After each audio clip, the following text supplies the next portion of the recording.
ಪ್ರತಿ ವರ್ಷದಂತೆ ನನ್ನೆಲ್ಲ ಕಾರ್ಯಕರ್ತ ದೇವರುಗಳು ಈ ಕ್ಷೇತ್ರದ ಅಭಿಮಾನಿಗಳು ಸಾರ್ವಜನಿಕರು ನಿರಂತರವಾಗಿ ಹುಟ್ಟುಹಬ್ಬವನ್ನು ಆಚರಣೆ ಮಾಡ್ಕೊಂಡು ಬರ್ತಾ ಇದ್ದಾರೆ. ನಾನು ಈ ವರ್ಷ ಬೇಡ, ನನ್ನ ತಾಯಿಯ ಆರೋಗ್ಯ ಸ್ವಲ್ಪ ಅವ್ಯವಸ್ಥೆ ಆಗಿರೋದ್ರಿಂದ ಹಾಸ್ಪಿಟ್ಲಲ್ಲಿದ್ದಾರೆ, ಬೇಡಪ್ಪ ಮಾಡೋದು ಅಂತ ನಾನು ಹೇಳಿದ್ದೆ. ಕಾರ್ಯಕರ್ತರು ಬಿಡಲಿಲ್ಲ. ಇದೆಲ್ಲ ಸಡನ್ನಾಗ 1 or 2 ಡೇಸಲ್ಲಿ ಮಾಡಿರೋ ಅಂಥದ್ದು ಇದೆಲ್ಲ. ಅವರೆಲ್ಲ ನಾನು ಯಾವುದೇ ಕಾರಣಕ್ಕೆ ಬೇಡ ಅಂತಲೂ ಹೇಳಿದ್ದೆ. ನಮ್ಮ ಅಧ್ಯಕ್ಷರು ನಮಗೆ ಮಾಜಿ ಅನ್ನಲ್ಲ, ನಾವು ಹಾಲಿ ಅಂತಲೇ ಅಂತೀವಿ. ನಮಗೆ ಅವರೇ ಅಧ್ಯಕ್ಷರು ನಾರಾಯಣವರು. ಅವರು ನನ್ನ ಹುಟ್ಟುವ ಹಬ್ಬಕ್ಕೆ ಶುಭಾಶಯ ಹೇಳೋದಕ್ಕೆ ಅವರು ಬಂದಿದ್ದಾರೆ. ನನ್ನ ಸುದೀರ್ಘ 50 ವರ್ಷಗಳ ರಾಜಕಾರಣದಲ್ಲಿ ಈ ಯಲಹಂಕ ಕ್ಷೇತ್ರ ಹಿಂದೆ ಇದ್ದಂಥದ್ದು ಈಗ ಬ್ಯಾಟರಾಯನಪುರ ಆಗಿದೆ. ನಿರಂತರವಾಗಿ ನಾನಿಲ್ಲಿ ಜನರ ಮಧ್ಯೆ ಇದ್ದೀನಿ. ನಾನು ಯಾವುದೇ ನಾಯಕರ ಮಧ್ಯೆ ಇಲ್ಲ. ನನಗೂ ಬೇರೆಯವ್ರಿಗಿರೋ ವ್ಯತ್ಯಾಸ ಇಷ್ಟೇ, 24/7 ನನಗೆ ಯಾರು ಫೋನ್ ಮಾಡಿದ್ರು ನಾನು ಎತ್ತೀನಿ. ಎಷ್ಟೋ ತಡನಾಗಲಿ ಎತ್ತೀನಿ. ಜನರ ಸಮಸ್ಯೆಗಳು ಇವಾಗಲೂ ನನಗೆ MLAಗ ಅಷ್ಟು ಫೋನ್ ಮಾಡ್ತಾರೋ ಇಲ್ಲ ಗೊತ್ತಿಲ್ಲ. ನನಗೆ ಪ್ರತಿಯೊಂದಕ್ಕೂ ನಾನು ಫೋನ್ ಮಾಡ್ತಾರೆ. ಮೊನ್ನೆ ಫ್ಲಡ್ ಆದಾಗಿರ್ಬೋದು, ಏನೇ ಸಮಸ್ಯೆಗಳು, ಪೊಲೀಸ್ ಸ್ಟೇಷನ್ ಇರ್ಬೋದು, ತಾಲೂಕು ಆಫೀಸ್ ಇರ್ಬೋದು, ಎಲ್ಲವನ್ನು ಪ್ರತಿಯೊಬ್ಬರು ಇವತ್ತು, ಯಾಕೆಂದರೆ ನಾವು ಅವ್ರ ಜೊತೆಲಿ ಬೆರೆದಿರೋದ್ರಿಂದ, ಅಣ್ಣ ನೀವು ಒಬ್ಬರೇ ಫೋನ್ ಎತ್ತೋದು, ಯಾವ MLA ಎತ್ತಲ್ಲ, ಯಾರು ನಿಂತವರು ಎತ್ತೋದಿಲ್ಲ, ನೀವು ಯಾವಾಗಿದ್ರೂ ಎತ್ತೀರಾ, ಆನ್ಸರ್ ಮಾಡ್ತೀರಾ, ಇದೇ ದೊಡ್ಡ ಗುಣ ನಿಮ್ಮದು ಅಂತ ಹೇಳ್ತಾರೆ ನನಗೆ ಅನೇಕರು.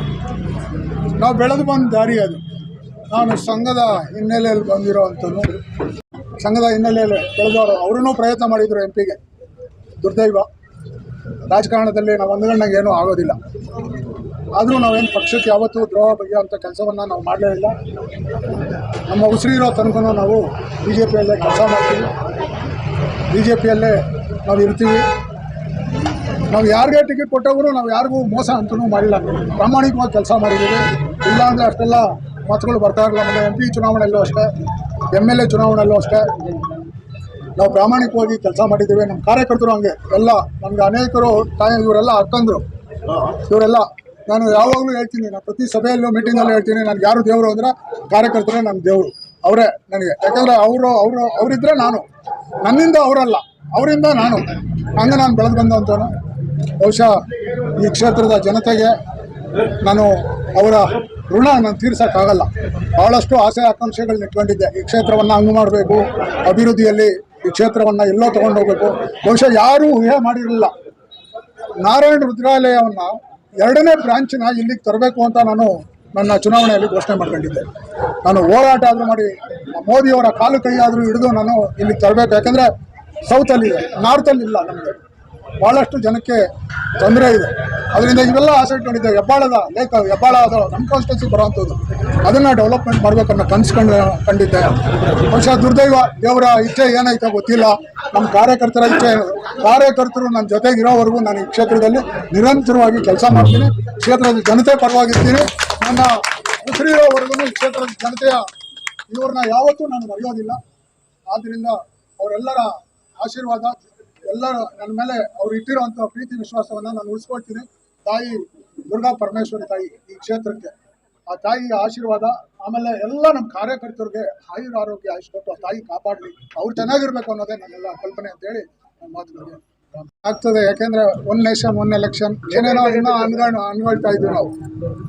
ಆದ್ದರಿಂದ ಅದ್ರ ಬಗ್ಗೆ ಏನು ನಾನು ಈಗ ಸದ್ಯಕ್ಕೆ ಏನು ಹೇಳೋದಿಲ್ಲ. ರಾಜಕಾರಣದಲ್ಲಿ ಏನು ಬೇಕಾದ್ರೂ ಆಗ್ಬೋದು, ಏನು ಬೇಕಾದ್ರೂ ಆಗಲ್ಲ ಅಂತ ನಾನು ಹೇಳೋಂಗಿಲ್ಲ. ಆದ್ದರಿಂದ ಮುಂದೆ ಮಾಡೋಣ. ನಾನು ಕೆಲಸ ಶುರು ಮಾಡ್ತೀನಿ ಇನ್ನಷ್ಟು ಬೇಗವಾಗಿ. ಎಲ್ಲ ಈಗ ಆಯುಷ್ಮಾನ್ ಭಾರತ್ ಕಾರ್ಡನ್ನು ನಮ್ಮ ಪಿಳ್ಳಪ್ಪನವರು ಪಾಪ ಅವರು ಅವರ ಸ್ಕೂಲ್ನಲ್ಲಿ ಎಲ್ಲ ನೋಡು ಸೀನಿಯರ್ 70 ವರ್ಷ ತುಂಬಿರೋರಿಗೆಲ್ಲರಿಗೂ ಮಾಡಿಸಿ ಕೊಡೋವಂಥ ಕೆಲಸವನ್ನು ಮಾಡ್ತಾಯಿದ್ದಾರೆ.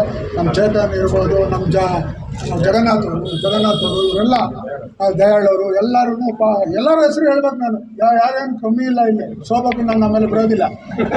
ಆಮೇಲೆ ಅದರಿಂದನೇ ಎಲ್ಲರಿಗೂ ಪ್ರಾಮಾಣಿಕವಾದ ಕೆಲಸ ಇವತ್ತು ನಮ್ಮ ಮೇಲೆ ಪ್ರೀತಿ ವಿಶ್ವಾಸ ಇಟ್ಟಿದ್ದಾರೆ.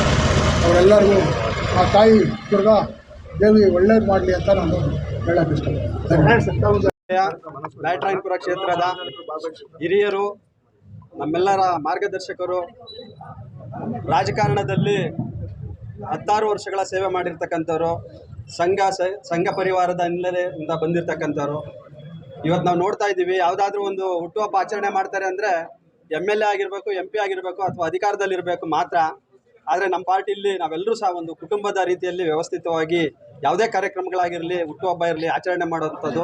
ಆ ಶುಭ ಸಂದರ್ಭದಲ್ಲಿ ಸಮಾಜ ಸೇವೆ ಮಾಡ್ತಕ್ಕಂಥದ್ದು, ಕಾರ್ಯಕರ್ತರಿಗೆ ಒಂದು ಮಾರ್ಗದರ್ಶನ ಮಾಡಿರ್ತಕ್ಕಂಥ ಒಂದು ಸಂಸ್ಕೃತಿಯನ್ನು, ಸಂಸ್ಕಾರವನ್ನು ಕಲಿಸಿಕೊಟ್ಟಿರ್ತಕ್ಕಂಥ ಭಾರತೀಯ ಜನತಾ ಪಾರ್ಟಿ.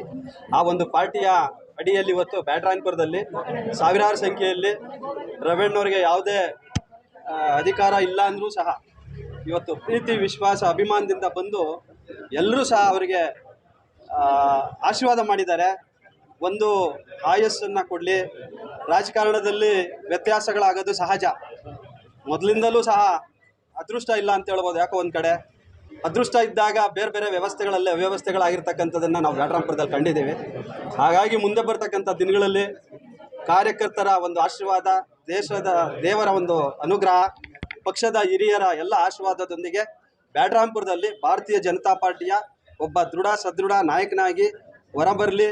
ನಿಮ್ಮೆಲ್ಲರ ಆಶೀರ್ವಾದ ಅವ್ರಿಗಿರಲಿ ಅಂತೇಳಿ ಈ ಶುಭ ಸಂದರ್ಭದಲ್ಲಿ ಎಲ್ಲ ಬ್ಯಾಟರಾಯನಪುರ ನಾಗರಿಕರ ಮತ್ತು ಕಾರ್ಯಕರ್ತರ ಪರವಾಗಿ ಮತ್ತೊಮ್ಮೆ ಅವರಿಗೆ ಆಶೀರ್ವಾದವನ್ನು ಕೋರಲಿಕ್ಕೆ